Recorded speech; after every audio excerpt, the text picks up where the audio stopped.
Congolaises et Congolais, mes très chers compatriotes.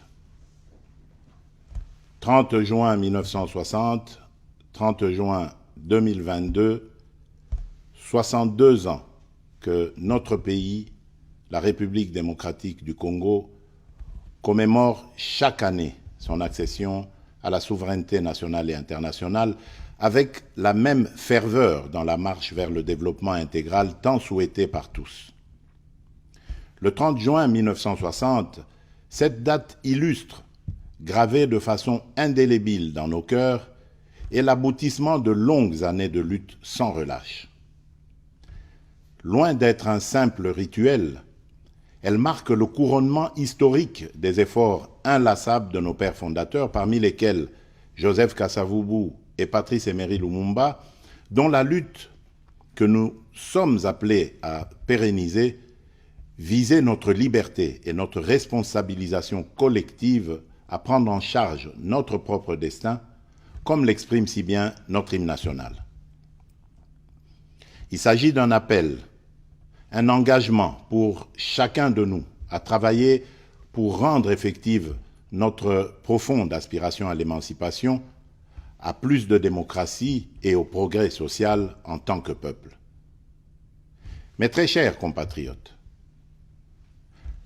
le contexte dans lequel nous célébrons aujourd'hui cette date mémorable est particulier à bien d'égards. La restitution des reliques de notre Premier ministre et héros national, j'ai cité Patrice Emery Lumumba, longtemps réclamé par notre peuple, permet de lui rendre un hommage mérité à travers des obsèques dignes de son rang, un deuil conforme à nos coutumes et traditions et de nous réconcilier ainsi avec l'histoire. À ce propos, je me réjouis des regrets exprimés par le roi Philippe de Belgique le 8 juin 2022 sur l'esplanade du Palais du Peuple. En effet, avec des mots forts et profonds, il a dénoncé le régime colonial basé sur l'exploitation, le qualifiant de système pernicieux ayant honteusement terni l'histoire de la Belgique.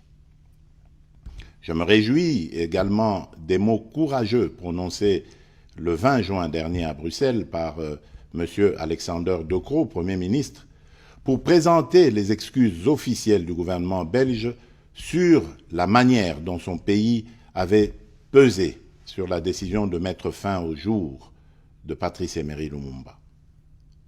Par ailleurs, pour compléter l'histoire glorieuse et héroïque des pères de notre indépendance, j'ai décidé, en date du 9 juin 2022, d'élever Joseph Okito et Maurice Mpolo, les deux compagnons d'infortune de Patrice Emery Lumumba, au grade de grands officiers dans l'Ordre national héros nationaux Kabila Lumumba.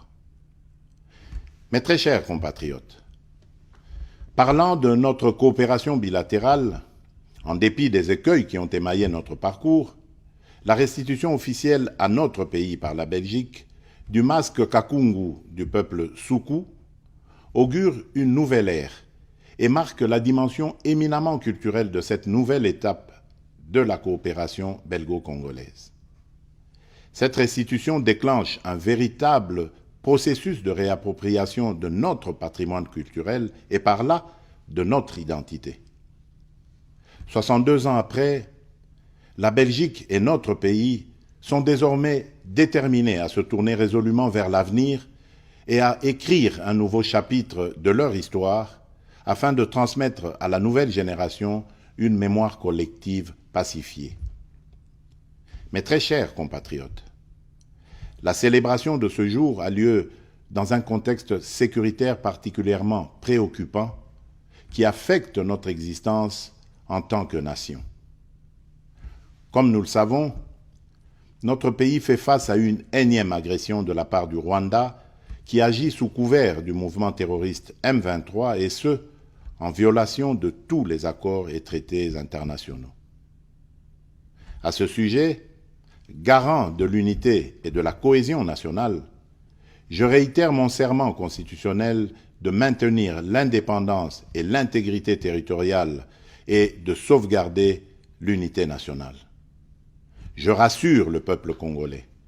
dans toute sa diversité, que je ne ménagerai aucun effort pour que la paix et la sécurité soient rétablies et que les agresseurs soient repoussés hors de notre territoire. Dans le même sens, j'appelle chacun de nous à considérer l'intégrité de notre territoire comme une question vitale pour laquelle nous n'admettrons ni transaction ni compromission. C'est ici le lieu de rappeler que notre option pour la paix et notre sens de relation de bon voisinage ne constituent pas une faiblesse. Les Congolais, peuple épris de paix et de justice, n'accepteront aucunement d'être agressés constamment. Pour imposer cette paix que nous appelons de tous nos vœux, nous userons de toutes les voies de droit nous reconnues pour que le peuple congolais vive définitivement dans la paix et la quiétude sur son sol. Mes très chers compatriotes, la paix et la sécurité nationale demeurent pour nous la priorité absolue. La République démocratique du Congo, notre pays, a déjà payé un lourd tribut, avec près de 10 millions de morts, ainsi que plusieurs millions d'autres personnes déplacées à la suite des atrocités commises par les forces d'agression, les forces négatives et les autres groupes terroristes étrangers, appuyés par des puissances extérieures. Pour mettre fin à cette situation, nous avons résolu d'orienter nos efforts vers le double front diplomatique et militaire. Sur le plan diplomatique, il est important de noter que tout au long de son cheminement, et grâce aux actions spécifiquement entreprises tant au niveau de l'Organisation des Nations Unies qu'à celui des organisations régionales dont il est membre, notre pays a pu obtenir un soutien diplomatique se traduisant notamment par la dénonciation et la condamnation des auteurs de l'agression dont la République démocratique du Congo est victime. Le processus de paix de Nairobi, initié par le président Uhuru Kenyatta, entamé le 21 avril 2022 et ayant conduit aux consultations constructives avec les groupes armés locaux, est le fruit d'une réflexion mûrie lors des conclaves des chefs d'État de la communauté d'Afrique de l'Est à laquelle notre pays a adhéré récemment. Ces consultations s'inscrivent dans le cadre du volet politique de la mise en œuvre du communiqué du deuxième conclave des chefs d'État en vertu du traité d'établissement de la communauté d'Afrique de l'Est. C'est dans cette même perspective qu'il convient de placer le déploiement d'une force régionale dans la partie est de notre pays en appui à nos forces de défense et de sécurité, composées de troupes de certains pays amis, membres de la communauté, afin de contribuer à l'éradication définitive des violences et de l'insécurité. J'ai exigé et obtenu que le Rwanda n'y participe pas, en raison de son engagement aux côtés du groupe terroriste M23. Dans le prolongement des efforts fournis pour le renforcement de l'autorité de l'État sur l'étendue de la République, j'ai mis en place le programme de désarmement, démobilisation, relèvement communautaire et stabilisation, PDDRCS en sigle, pour répondre aux attentes des milliers de combattants des groupes armés congolais ayant déposé les armes. Dans ce cadre, je réaffirme qu'aucun cahier de charges portant sur l'intégration automatique dans les forces de sécurité ou sur les demandes d'amnistie pour des crimes imprescriptibles ne sera accepté.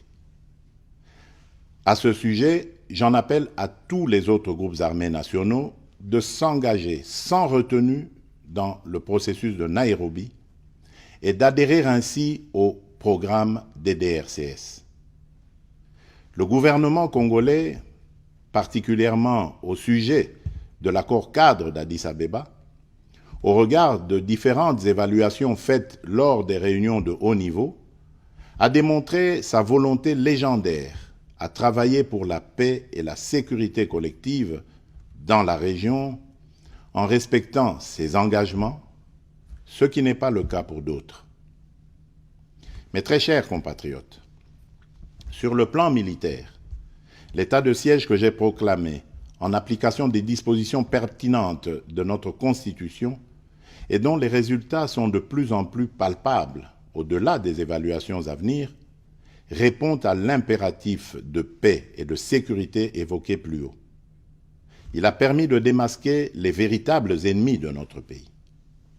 En effet, depuis sa proclamation, l'administration militaire des deux provinces a concouru non seulement à la neutralisation et à la reddition de plusieurs centaines d'éléments des groupes armés, mais également à la récupération des armes ainsi qu'au démantèlement de plusieurs réseaux de trafic illicite d'armes et de minerais. L'état de siège a rendu possible l'anéantissement des réseaux de ravitaillement de certains groupes armés et la récupération de nombreuses localités dans l'est du pays, autrefois sous contrôle de ces derniers. Mes très chers compatriotes, tout en m'inclinant devant la mémoire de nos combattants tombés au front, je salue avec force la bravoure des FARDC engagés dans cette guerre pour défendre jusqu'au bout l'unité et l'intégrité de notre territoire national, de même que l'implication appréciable de nos services de sécurité. Je tiens à les féliciter et à leur renouveler toute ma confiance. Aussi, tout en appréciant à sa juste valeur le soutien manifeste dont notre peuple fait preuve au quotidien à l'endroit de nos forces de défense et de sécurité, je lance un appel solennel à la mobilisation générale, quelles que soient nos divergences par ailleurs, en vue d'intensifier ce soutien populaire sans faille qui fait tant de bien au moral de nos combattants engagés au front. Mon appel s'adresse d'une manière toute particulière à notre jeunesse, que j'invite à s'enrôler massivement dans les FARDC et dans la police nationale. Mes très chers compatriotes, c'est dans le même contexte que j'enjoins le gouvernement de la République à renforcer les capacités logistiques et matérielles de nos forces de défense et de sécurité nécessaires pour soutenir leur montée en puissance. Cette commémoration est aussi l'occasion d'exprimer mes condoléances les plus attristées aux familles éprouvées et la solidarité de toute la nation à nos frères et sœurs de l'Est du pays, à nos compatriotes déplacés et aux autres victimes des violences et des affres de cette guerre nous imposée injustement. Afin d'éviter de tomber dans le piège de la xénophobie et du discours de haine, je vous exhorte, Congolaises et Congolais, à plus de vigilance et à respecter l'ordre établi. Notre diversité socio-culturelle, qui est une richesse inégalable, est un atout majeur pour notre développement et notre cohésion. Cette diversité fait la République démocratique du Congo et lui rend sa grandeur. Mes très chers compatriotes, le combat pour la libération n'est pas fini. Il se pose aujourd'hui en termes économiques et se gagnera sur le front du développement. 62 ans après la proclamation solennelle de notre indépendance, nous avons franchi une étape symbolique de l'histoire de notre pays pour engager un nouveau combat, celui de promouvoir une croissance inclusive pour lutter contre la pauvreté et les inégalités sociales. Tous ensemble, nous devons être conscients qu'une dépendance économique prolongée nous mènera à terme à l'érosion de notre indépendance politique. Ainsi, pour jeter les jalons de cette indépendance économique et du développement durable de notre pays, le gouvernement de la République démocratique du Congo a fourni des efforts qui ont permis l'amélioration de fondamentaux macroéconomiques et qui ont abouti notamment à l'augmentation significative des réserves de change, l'appui à la gratuité de l'enseignement primaire, l'amélioration des salaires de base de l'ordre de 30% en moyenne pour les fonctionnaires, les militaires et les policiers, l'amélioration du système de retraite des agents publics de l'État, ainsi que le financement du processus électoral. Pour ce qui concerne la mise en œuvre de la couverture santé universelle, à ce jour, nous en avons parcouru du chemin et des étapes concrètes et essentielles ont été franchies. j'ai instruit le Premier ministre ainsi que tous les ministres concernés d'entreprendre sans délai la migration du système actuel octroyé de prise en charge médicale des fonctionnaires de carrière ainsi que des hauts fonctionnaires et assimilés vers le système contributif prévu par la couverture santé universelle. Dans les semaines qui viennent, le programme d'accès gratuit aux soins de santé pour la femme enceinte, les accouchements et les soins aux nouveau-nés sera effectif dans l'ensemble des zones de santé de Kinshasa.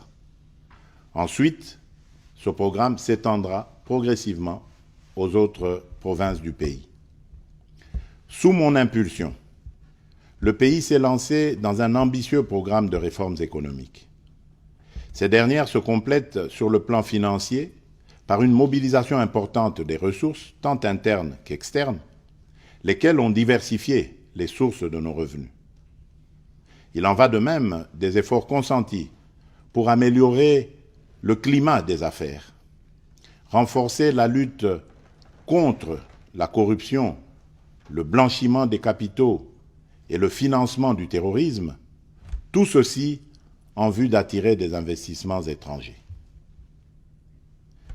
Cependant, il reste encore des défis considérables à moyen et long terme. Mes très chers compatriotes, cette date mémorable du 30 juin nous interpelle tous à l'unité.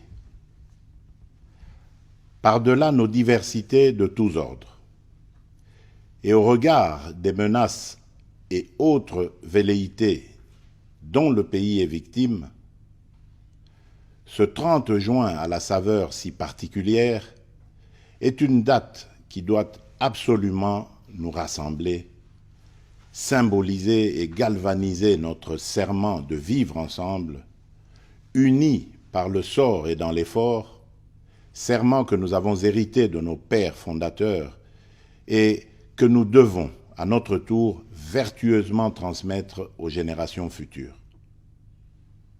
En restant sur la voie de la sagesse héritée de nos pères fondateurs, continuons à bâtir notre grand et beau pays, la République démocratique du Congo, cette belle terre hospitalière et bienveillante qui fait battre continuellement la chamade à nos cœurs, pour ainsi donner une allure forte à notre existence collective, à notre destin commun et à notre unité nationale.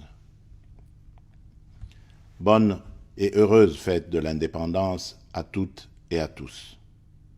Que vive le peuple congolais, que Dieu bénisse abondamment la République démocratique du Congo. Je vous remercie.